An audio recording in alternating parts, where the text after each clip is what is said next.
নমস্কাৰ বন্ধু বান্ধৱীসকল, আমাৰ ৰাশিফল চেনেলটোলৈ আপোনালোকক স্বাগতম জনাইছোঁ। 8 এপ্ৰিল সোমবাৰে বছৰৰ প্ৰথম সূৰ্যগ্ৰহণ। এই সূৰ্যগ্ৰহণৰ ফলত 5 ৰাশিৰ কপাল ফলিব আৰু 7 ৰাশিৰ ভয়ংকৰ বিপদ হ'ব। এই সূৰ্যগ্ৰহণ অসমীয়া চ'ত মাহৰ অমাৱস্যাৰ দিনা লাগিছে। ভাৰতীয় সময় অনুসৰি এই সূৰ্যগ্ৰহণ আৰম্ভ হ'ব ৰাতি 9:12 পৰা আৰু এই গ্ৰহণ অন্ত পৰিব মাজৰাতি 1:25। এই গ্ৰহণ প্ৰায় 4 ঘণ্টা ধৰি চলিব। সেইকাৰণে 2024 চনৰ সৰ্বাধিক দীঘলীয়া গ্ৰহণ বুলি এই গ্ৰহণক মনা গৈছে। জ্যোতিষশাস্ত্ৰৰ মতে এইদিনা সূৰ্য মেঘ ৰাশিৰ ওপৰত থাকিব। এই সূৰ্যগ্ৰহণৰ ওপৰত ৰাহু দেখিবলৈ পোৱা যাব। মিথুন ৰাশিৰ লগত ৰাহু আৰু চন্দ্ৰমাৰ লগত জড়িত হৈ পৰা দেখিবলৈ পোৱা যাব। সূৰ্যগ্ৰহণৰ ফলত এই যুগ তৈয়াৰ হ'ব, যি যুগ বহু বছৰৰ মূৰত দেখিবলৈ পোৱা যাব। এই যুগ পোনপ্ৰথমেই 1973 চনত দেখিবলৈ পোৱা গৈছিল আৰু 2024 চনত আকৌ এই যুগ দেখিবলৈ পোৱা যাব। এই যুগৰ ফলত বহু ৰাশিৰ খুব শুভ যুগ নামি আহিব আৰু কিছুমান ৰাশিৰ ভয়ংকৰ বিপদৰ যুগ নামি আহিব। আহক তেনেহ'লে এই ভিডিঅ'টোৰ যোগেদি আমি সম্পূৰ্ণভাৱে জানি লওঁ। যদি ভিডিঅ'টো ভাল লাগে লাইক এটা কৰি আমাৰ মনোবল বঢ়াব আৰু আপোনালোকৰ বন্ধুবৰ্গৰ লগত শ্বেয়াৰ কৰি তেওঁলোককো উপকৃত কৰিব। 1 নম্বৰটো হ'ল মেঘ ৰাশি। মেঘ ৰাশি জাতক জাতিকাসকলৰ মংগলৰ অৱস্থানৰ ফলত আপোনালোকৰ ভ্ৰমণত বহু ভাল দেখিবলৈ পোৱা যায়। ভ্ৰমণৰ ফলত আপোনালোকৰ দ্ৰব্য লাভ হ'ব। সময়মতে আপোনালোকৰ কাম হৈ উঠিব। ব্যৱসায়িক বাণিজ্যৰ ক্ষেত্ৰতো আপোনালোকৰ বহু ভাল দেখিবলৈ পোৱা যাব। জীৱনত আপোনালোকৰ শান্তি বৃদ্ধি পাব। মন আৰু স্বাস্থ্য আগতকৈ ভাল হৈ পৰা আপোনালোকে নিশ্চয় দেখিবলৈ পাব।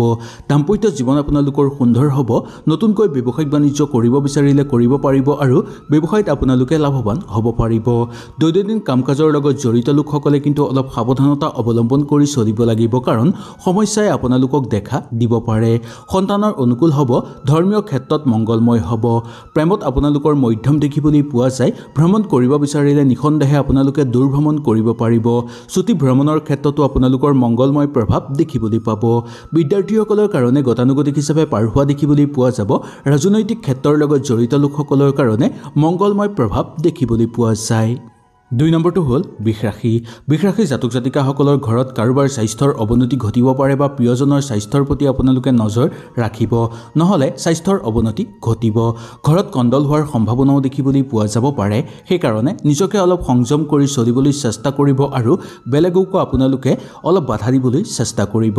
ব্যৱসায়িক বাণিজ্যৰ ক্ষেত্ৰত আপোনালোকৰ মধ্যম দেখিবলৈ পোৱা যায়। ব্যৱসায়ত বিনিয়োগ কৰিব বিচাৰিলে আপোনালোকে বিনিয়োগ কৰিব পাৰিব, কিন্তু সৰ্বাধিক বিনিয়োগৰ ক্ষেত্ৰত কিছু সাৱধানতা অৱলম্বন কৰিব লাগিব। শত্ৰুৰ পৰাক্ৰম বৃদ্ধি পাব পাৰে। সেইকাৰণে আগৰ পৰাই আপোনালোকে কিছু নিয়ন্ত্ৰণ ৰাখিবলৈ চেষ্টা কৰিব আৰু সতৰ্ক হৈ চলিবলৈ চেষ্টা কৰিব। ঘৰত কাৰোবাৰ বিয়া বাৰুৰ কথা আলোচনা কৰি চাব বিচাৰিলে চাব পাৰিব আৰু আপোনালোকৰ মানসিক চাপ বৃদ্ধি পাবলৈ ধৰিব পাৰে। প্ৰেমৰ ক্ষেত্ৰত আপোনালোকৰ মধ্যম দেখিবলৈ পোৱা যাব। ওচৰ চুবুৰীয়াৰ লগতো মধ্যমভাৱে পাৰ হ'ব। ঠিকা ঠুকলি কৰা লোকসকলে নতুন কামৰ সন্ধান পাব পাৰে। নতুনকৈ যদি যুটীয়াভাৱে ব্যৱসায়িক বাণিজ্য কৰিব বিচাৰে তেনেহ'লেও আপোনালোকে সুন্দৰভাৱে সেই ব্যৱসায়িক বাণিজ্য কৰিব পাৰিব। ইয়াৰ পিছত আহিছোঁ আমি মিথুন ৰাশিলৈ। মিথুন ৰাশিৰ জাতক জাতিকাসকলে কৰ্মত সফলতা লাভ কৰিব পাৰিব। সকলো ক্ষেত্ৰতে আপোনালোকে ধৈৰ্য ধৰি আগুৱাই গ'লে সফল নিশ্চয় হ'ব পাৰিব। নিজৰ খঙক প্ৰতি নিয়ন্ত্ৰণ কৰিব লাগিব, কাৰণ খঙৰ মাত্ৰা আপোনালোকৰ বৃদ্ধি পাব পাৰে। দাম্পত্যৰ ক্ষেত্ৰত আপোনালোকৰ শুভ দেখিবলৈ পোৱা যাব। বন্ধুবৰ্গৰ লগত থাকোঁতে বন্ধুৰ সংখ্যা আপোনালোকৰ বৃদ্ধি পাবলৈ ধৰিব। পাবলগীয়া ধন লাভ কৰিবলৈ সক্ষম হ'ব আপোনালোক। নতুনকৈ ঘৰত মূল্যৱান সম্পদ ক্ৰয় কৰিব বিচাৰিলেও সুন্দৰভাৱে পাৰিব। নিবনুৱা সমস্যা পাতল হৈ পৰিবলৈ ধৰিব। পিতৃ মাতৃৰ স্বাস্থ্য আগতকৈ উন্নত হৈ পৰিব। যুটীয়াভাৱে কিবা কাম কৰিব বিচাৰিলে কৰিব পাৰিব। মাটি সম্পত্তিক লৈ বিবাদ সৃষ্টি হোৱাৰ সম্ভাৱনা দেখিবলৈ পোৱা যাব পাৰে। কাৰ্যকৰী পৰিকল্পনা আপোনালোকৰ সিদ্ধি হ'ব, তথাপিও 2-এটা পৰিকল্পনাত বিফল হোৱাৰ সম্ভাৱনাও আপোনালোকৰ দেখিবলৈ পোৱা যাব পাৰে। ভ্ৰমণ মধ্যম বুলি ক'ব পৰা যায় আৰু ধৰ্মীয় ক্ষেত্ৰত আপোনালোকৰ সংগ সুখ হ'ব। ইয়াৰ পিছত আহিছে আমি কৰ্কট ৰাশিলৈ। কৰ্কট ৰাশিৰ জাতক জাতিকাসকলৰ এই সূৰ্যগ্ৰহণৰ ফলত আপোনালোকৰ বহু ক্ষেত্ৰত কিবা সুফল নামি অহা দেখিবলৈ পোৱা যাব। আপোনাৰ ভাগ্য আপোনাৰ লগতে থাকিব। ঘৰত সুখ আৰু সমৃদ্ধি বৃদ্ধি পাবলৈ ধৰিব। আপোনালোকৰ ঘৰত সুখ শান্তি বৃদ্ধি পোৱাৰ ফলত আপোনালোকৰ ঘৰ পৰিয়াল আনন্দিত হৈ পৰিব। কৰ্মত আপোনালোকে সফলতা লাভ কৰিব পাৰিব। কিবা কৰ্ম যদি আগতেই আপোনালোকৰ ৰৈ আছিল, সেই কৰ্ম হৈ উঠা দেখিবলৈ পোৱা যাব। সামাজিক ক্ষেত্ৰত আপোনালোকৰ মান সন্মান বৃদ্ধি পাবলৈ ধৰিব আৰু আৰু শত্ৰুৰ পৰাক্ৰম হ্ৰাস পাবলৈ ধৰিব দাম্পত্যৰ ক্ষেত্ৰত আপোনালোকৰ সুখ সমৃদ্ধি বৃদ্ধি পোৱা দেখিবলৈ পাব ব্যৱসায়িক বাণিজ্যৰ ক্ষেত্ৰতো অৰ্থ লাভ কৰিব পাৰিব আৰু অৰ্থ আপোনালোকৰ জমাও হোৱা দেখিবলৈ পোৱা যাব কৰ্মৰ ক্ষেত্ৰত সমস্যা কিছু পৰিমাণে পাতলিব আৰু নিবনুৱা সমস্যা আপোনালোকৰ কমিবলৈ ধৰিব লগতে নতুন কামৰ সন্ধান আপোনালোকে লাভ কৰিবলৈ সক্ষম হ'ব ইয়াৰ পিছত আহিছে আমি সিংহ ৰাশি জাতক জাতিকাসকলৰ এই সূৰ্যগ্ৰহণৰ ফলত আপোনালোকৰ ঘৰৰ আশে-পাশে ভাল শক্তি প্ৰভাৱ বৃদ্ধি পাবলৈ ধৰা দেখিবলৈ পোৱা যাব আপোনালোকৰ ঘৰৰ পৰা বেয়া শক্তি ধ্বংস হৈ পৰিব জীৱনত চলি থকা সকলো সমস্যা আপোনালোকৰ সমাধান হৈ পৰিব পুৰণা সমস্যাই দেখা দিব পাৰে যদিও সেই সমস্যা আপোনালোকে সমাধান কৰিব পাৰিব সকলো কামতে মনোযোগ দিয়াটো আপোনালোকৰ কাৰণে উচিত বিশেষকৈ ব্যৱসায়িক বাণিজ্যৰ লগত জড়িত লোকসকলে ব্যৱসায়ত মনোযোগ দিবলৈ চেষ্টা কৰিব বিদ্যাৰ্থীসকলৰ কাৰণে অগ্ৰগতি দেখিবলৈ পোৱা যায় ভ্ৰমণ কৰিব বিচাৰিলে আপোনালোকে সুন্দৰভাৱে ভ্ৰমণ কৰিব পাৰিব সন্তানৰ প্ৰতি অকমান লক্ষ্য ৰাখিবলৈ চেষ্টা কৰিব বিশেষকৈ সন্তানৰ স্বাস্থ্যৰ অৱনতি হোৱাৰ সম্ভাৱনা দেখিবলৈ পোৱা যাব পাৰে ঘৰত চাকৰি বাকৰিৰ যোগ প্ৰবল দেখিবলৈ পোৱা যায় আৰু ঘৰত যদি নতুনকৈ সা সম্পত্তি ক্ৰয় কৰিব বিচাৰে তেনেহলেও পাৰিব বা নতুনকৈ যদি যান বাহন ক্ৰয় কৰিব বিচাৰে তেনেহলে আপোনালোকৰ কাৰণে মংগলময় দেখিবলৈ পোৱা যায় ঘৰুৱা পৰিৱেশ আগতকৈ উন্নত হৈ পৰিব কোনো অচিনাকি ব্যক্তিৰ পৰা আপোনালোকে সহায় সহযোগিতা লাভ কৰিব পৰা দেখিবলৈ পোৱা যায় প্ৰেমত শুভ হ'ব আৰু প্ৰেম বিবাহৰ প্ৰবল যুগ আপোনালোকৰ নামি অহা দেখিবলৈ পাব ইয়াৰ পিছত আহিছে আমি কন্যা ৰাশি জাতক জাতিকাসকলে বহু বিপদৰ পৰা পৰিত্ৰাণ লাভ কৰিব পাৰিব এই সূৰ্যগ্ৰহণৰ ফলত সন্তানৰ প্ৰতি আপোনালোকৰ দায়িত্ব বৃদ্ধি পাব পাৰে শৰীৰ আগতকৈ উন্নত হৈ আপোনালোকৰ পৰিব দাম্পত্যৰ ক্ষেত্ৰত কিন্তু সৰু সুৰা তৰ্ক বিতৰ্ক হ'ব পাৰে কিন্তু ইমান চিন্তাৰ কাৰণ নাই বন্ধুবৰ্গৰ লগত থাকোঁতে কোনো বিশ্বাসঘাতকতা বন্ধুৱে যাতে ঠগ প্ৰবঞ্চনাৰ বলি কৰি তুলিব নোৱাৰে তাৰ প্ৰতি আপোনালোকে লক্ষ্য ৰাখিব আৰু আপোনালোকৰ ব্যৱসায়িক বাণিজ্যৰ ক্ষেত্ৰতো আপোনালোকৰ মধ্যম ফল বুলি ক'ব পৰা যায় খেল ধেমালি কৰা লোকসকলৰ কাৰণে দূৰভ্ৰমণৰ প্ৰবল যুগ নামি আহিব ওচৰ চুবুৰীয়াৰ লগত আপোনালোকে সময় অতিবাহিত কৰি আনন্দিত হ'ব পাৰিব নিবনুৱাসকলৰ কাৰণে গতানুগতিক হিচাপে দিনবোৰ পাৰ হ'ব ৰাজনৈতিক ক্ষেত্ৰৰ লগত জড়িত লোকসকলে সামাজিক ক্ষেত্ৰত কিছু সাৱধানতা অৱলম্বন কৰি চলিব লাগিব নহ'লে সামাজিক ক্ষেত্ৰত আপোনালোকৰ মান সন্মান হানি হোৱাৰ সম্ভাৱনা দেখিবলৈ পোৱা যাব পাৰে কাৰোবাক কথা দি ৰাখিব নোৱাৰাৰ ফলতো আপোনালোকৰ মান সন্মান যাতে হানি নহয় তাৰ প্ৰতি লক্ষ্য ৰাখিব কিন্তু পাবলগীয়া ধন আপোনালোকে লাভ কৰিবলৈ সক্ষম হ'ব ইয়াৰ পিছত আহিছে আমি তুলা ৰাশিৰ জাতক জাতিকাসকলৰ এই গ্ৰহণৰ ফলত সকলোতকৈ বেয়া প্ৰভাৱ পৰা আপোনালোকক দেখিবলৈ পোৱা যাব সেইকাৰণে কিছু সাৱধানতা আপোনালোকে অৱলম্বন কৰিব কোনো নভবা নুশুনাকৈ আপোনালোকে একো কাম নকৰিব কিবা কাম যদি আপোনালোকে হাতত ল'ব বিচাৰে দুই এবাৰ ভালকৈ চিন্তা চৰ্চা কৰিব নাইবা গুৰুস্থানীয় ব্যক্তিৰ লগত পৰামৰ্শ লোৱাৰ পিছতহে আপোনালোকে সেই কাম হাতত ল'ব আপোনাৰ বিপদ কেনি আহিব আপুনি গমেই নাপাব সেই বিপদৰ পৰা বাচিবলৈ আপোনালোকে ঘৰত হনুমান চালিচা পাঠ কৰিব পাৰে নাইবা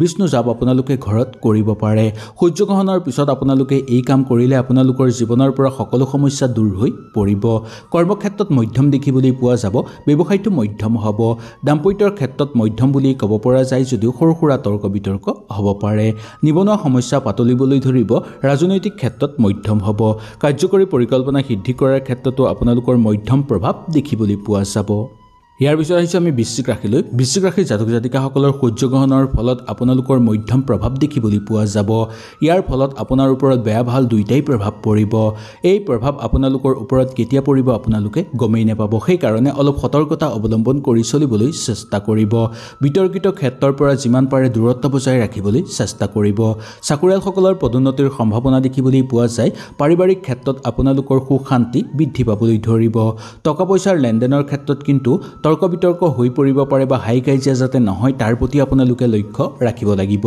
সামাজিক ক্ষেত্ৰত সুনাম অৰ্জন কৰিব পাৰিব শিক্ষাৰ ক্ষেত্ৰত মনোযোগ দিব লাগিব মানসিক চাপ বাঢ়িলেও আপোনালোকৰ মনত আশাৰ জাগ হ'ব পাৰে বা আশা জাগ্ৰত হ'ব পাৰে কাৰ্যকৰী পৰিকল্পনাৰ ক্ষেত্ৰত আপোনালোকে চাই বুজি আগভাগ লোৱাটোৱেই মংগলময় প্ৰেমত আপোনালোকৰ শুভ দেখিবলৈ পোৱা যাব যিকোনো ক্ষেত্ৰত আগভাগ ল'ব বিচাৰিলে ল'ব পাৰিব কিন্তু আগভাগ লোৱাৰ আগতেই দুই এবাৰ ভালকৈ চোৱাৰ চিন্তা আপোনালোকে কৰিব বিয়া বাৰুৰ প্ৰবল যুগ নামি অহা দেখিবলৈ পোৱা যাব প্ৰেম বিবাহৰ প্ৰবল যুগ আপোনালোকৰ দেখিবলৈ পোৱা যায় ইয়াৰ পিছত আহিছে আমি ধনুৰাশিলৈ ধনুৰাশিৰ জাতক জাতিকাসকলৰ এই ৰাশিৰ ফলত আপোনালোকৰ সকলো ক্ষেত্ৰতে সফলতা নামি আহিব সূৰ্যগ্ৰহণৰ ফলত আপোনালোকৰ কাম বৃদ্ধি পাবলৈ ধৰিব ইয়াৰ পৰা আপোনালোকে ভাল ফল লাভ কৰিবলৈও সক্ষম হ'ব এই ৰাশিৰ জাতক জাতিকাসকলে সকলো ক্ষেত্ৰতে উপকৃত লাভ কৰিব পাৰিব সকলো কামতে পদোন্নতি হোৱাৰ আশা দেখিবলৈ পোৱা যায় উন্নতি হ'ব সকলো ক্ষেত্ৰতে আপোনালোকৰ ভাগ্যই এই সময়ত আপোনালোকৰ বহু ক্ষেত্ৰত সহায় সহযোগিতা কৰিব শিক্ষাৰ মানদণ্ড বাঢ়িবলৈ ধৰিব প্ৰেমত আপোনালোকৰ শুভ হ'ব কেৰিয়াৰৰ ক্ষেত্ৰত আপোনালোকৰ খুব ভাল যুগ নামি অহা দেখিবলৈ পোৱা যায় মাত্ৰ কেৰিয়াৰ বাছনি কৰোঁতে কিছু সতৰ্কতা অৱলম্বন কৰিব অৰ্থৰ উপাৰ্জন বৃদ্ধি পাব অৰ্থ আপোনালোকৰ ঘৰত জমা হ'ব অৰ্থৰ অবান্তিক খৰচ কমিবলৈ ধৰিব আপোনালোকৰ ভাগ্যই এই সময়ত আপোনালোকক সহায় সহযোগিতা কৰিব আৰু ভৱিষ্যতৰ কাৰণে যদি আপোনালোকে কিবা চিন্তা কৰিব বিচাৰে তেনেহ'লে কৰিব পাৰিব মামলা মোকদ্দমাৰ লগত জড়িত হৈ থকা লোকসকলৰ জয়ৰ সম্ভাৱনা দেখিবলৈ পাব দাম্পত্যৰ ক্ষেত্ৰত সুখ শান্তি বৃদ্ধি পাবলৈ ধৰিব আৰু পৰিয়ালৰ মাজত আপোনালোকৰ আত্মবিশ্বাস বৃদ্ধি পাবলৈ ধৰা দেখিবলৈ আপোনালোকে পাব বিয়া বাৰুৰ ক্ষেত্ৰতো অনুকূল প্ৰভাৱ দেখিবলৈ পোৱা যায় নতুনকৈ কাম বন আৰম্ভ কৰিব বিচাৰিলে আপোনালোকৰ কাৰণে খুব সুন্দৰ হ'ব আৰু ভাল যুগৰ সূচনা হৈছে বুলি ক'ব পৰা যায় ইয়াৰ পিছত আহিছে আমি মকৰ ৰাশিৰ জাতক জাতিকাসকলৰ এই সূৰ্যগ্ৰহণৰ ফলতেই আপোনালোকৰ মধ্যম যুগ নামি অহা দেখিবলৈ পোৱা যাব যদিও ঘৰত সুখ শান্তি বৃদ্ধি পাব আৰু আনন্দ বৃদ্ধি পাবলৈ ধৰা দেখিবলৈ পোৱা যাব শত্ৰুৰ পৰাক্ৰম আপোনালোকৰ ধ্বংস হৈ পৰিব সন্তানৰ কাৰণে মন আনন্দিত হৈ পৰিব আপোনালোকৰ ধৰ্মীয় অনুষ্ঠানতো আপোনালোকে যোগদান কৰি আনন্দিত অনুভৱ কৰিব পাৰিব আৰু সূৰ্যগ্ৰহণৰ পিছত যদি ঘৰত কোনো মাংগলিক অনুষ্ঠান অনুষ্ঠিত কৰিব বিচাৰে তেনেহ'লে আপোনালোকৰ কাৰণে সুন্দৰ হ'ব দাম্পত্যৰ ক্ষেত্ৰত মধ্যম দেখিবলৈ পোৱা যাব ব্যৱসায়িক বাণিজ্যৰ ক্ষেত্ৰত আপোনালোকৰ লাভ হ'ব যদিও অবান্তিক খৰচৰ মাত্ৰা বৃদ্ধি পাব পাৰে দৈনন্দিন কাম কাজৰ লগত জড়িত লোকসকলে নতুন সমস্যাৰ মাজত সোমাই পৰিবলগীয়া হ'ব পাৰে সেইকাৰণে নিজকে অলপ বচাই চলিবলৈ চেষ্টা কৰিব ৰাজনৈতিক ক্ষেত্ৰত গতানুগতিক হিচাপে পাৰ হোৱা দেখিবলৈ পোৱা যাব কাৰ্যকৰী পৰিকল্পনা সিদ্ধি কৰাৰ ক্ষেত্ৰত আপোনালোকৰ মধ্যম প্ৰভাৱ দেখিবলৈ পাব শত্ৰুৰ পৰাক্ৰম হ্ৰাস পাবলৈ ধৰিব আপোনালোকৰ কোনো লোকে আপোনাক ক্ষতি কৰিবলৈ চেষ্টা কৰিলেও আপোনালোকে বাচি চলিব পাৰিব কিন্তু আনক সহায় কৰি আপোনালোকৰ মন আনন্দিত হৈ পৰিব আগৰ কিবা ৰৈ থকা কাম আপোনালোকৰ হৈ উঠিব আৰু ঘৰত যদি মূল্যৱান সম্পদ ক্ৰয় কৰিব বিচাৰে তেনেহ'লেও আপোনালোকে পাৰিব ইয়াৰ পিছত আহিছে আমি কুম্ভ ৰাশিৰ জাতক জাতিকাসকলৰ এই সূৰ্যগ্ৰহণৰ ফলত পঞ্চম ঘৰত মংগল থকাৰ কাৰণে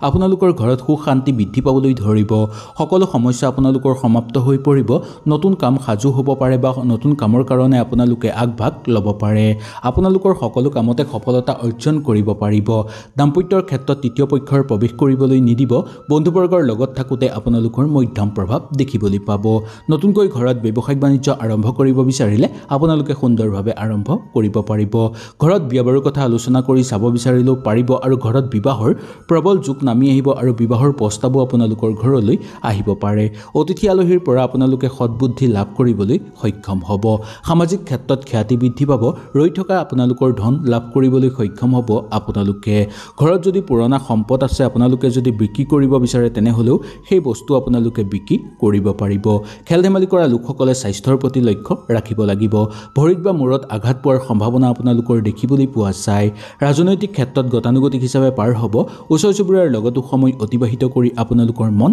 আনন্দিত হৈ পৰিব ইয়াৰ পিছত আহিছে আমি মীন ৰাশিৰ জাতক জাতিকাসকলে কোনো ব্যৱসায় আৰম্ভ কৰিব বিচাৰিলে অলপ সাৱধানতা অৱলম্বন কৰি আৰম্ভ কৰিবলৈ চেষ্টা কৰিব বা গুৰুস্থানীয় ব্যক্তি বা ঘৰৰ বয়সীয়াল মানুহৰ লগত আলোচনা কৰাৰ পিছতহে আপোনালোকে সেই ব্যৱসায়িক বাণিজ্য আৰম্ভ কৰিবলৈ চেষ্টা কৰিব বা নতুন কোনো ডাঙৰ কাম আৰম্ভ কৰাৰ আগতেই আপোনালোকে ভালকৈ চোৱা চিতা নিশ্চয় কৰিব দাম্পত্যৰ ক্ষেত্ৰত আপোনালোকৰ মধ্যম প্ৰভাৱ দেখিবলৈ পোৱা যায় সন্তানক লৈ চিন্তিত হ'ব পাৰে বা সন্তানৰ কাৰণে যাতে সামাজিক ক্ষেত্ৰত মান সন্মান হানি নহয় তাৰ প্ৰতি লক্ষ্য ৰাখিব লাগিব ভ্ৰমণ কৰিব বিচাৰিলে কৰিব পাৰিব দূৰ ভ্ৰমণৰ ক্ষেত্ৰত অৰ্থহানি হোৱাৰো যুগ দেখিবলৈ পোৱা যাব পাৰে নতুনকৈ কাম বিচাৰি থকা বা নিবনুৱাসকলৰ কাৰণে কৰ্মপ্ৰাপ্তিৰ যুগ দেখিবলৈ পোৱা যায় শৰীৰৰ প্ৰতি নজৰ ৰাখিবলৈ চেষ্টা কৰিব কাৰ্যকৰী পৰিকল্পনা কিছু সংখ্যক আপোনালোকৰ সিদ্ধি হৈ পৰিব মাংগলিক অনুষ্ঠান আপোনালোকে ঘৰত অনুষ্ঠিত কৰিব বিচাৰিলে সুন্দৰভাৱে অনুষ্ঠিত কৰিব পাৰিব সীমাহীন কামত আপোনালোকৰ ক্ষয়ক্ষতি হোৱাৰ যুগ দেখিবলৈ পোৱা যায় যদিও ইমান আপোনালোকৰ অশান্তিদায়ক পৰিৱেশ নহ'ব সামাজিক ক্ষেত্ৰত আপোনালোকৰ মান সন্মানো বৃদ্ধি পাবলৈ ধৰা দেখিবলৈ পাব বিয়া বাৰুৰ ক্ষেত্ৰত আপোনালোকে আগভাগ ল'ব বিচাৰিলে সুন্দৰভাৱে ল'ব পাৰিব আৰু বিবাহৰ কাৰণে আপোনালোকে সাজু হ'ব পাৰে বুলিও এক কথাত ক'ব পৰা যায় হয়তো এই ভিডিঅ'টোৰ যোগেদি আপোনালোকে সুন্দৰভাৱে বুজি পালে। যদি কিবা অসুবিধা পালে নিশ্চয় মোক তলত কমেণ্ট কৰি জনাব। তেনেহ'লে আজিলৈ আপোনালোকৰ ওচৰৰ পৰা বিদায় লৈছোঁ। কালিলৈ আপোনালোকক পুনৰ লগ পোৱাৰ প্ৰতিশ্ৰুতিৰে আজিলৈ নমস্কাৰ।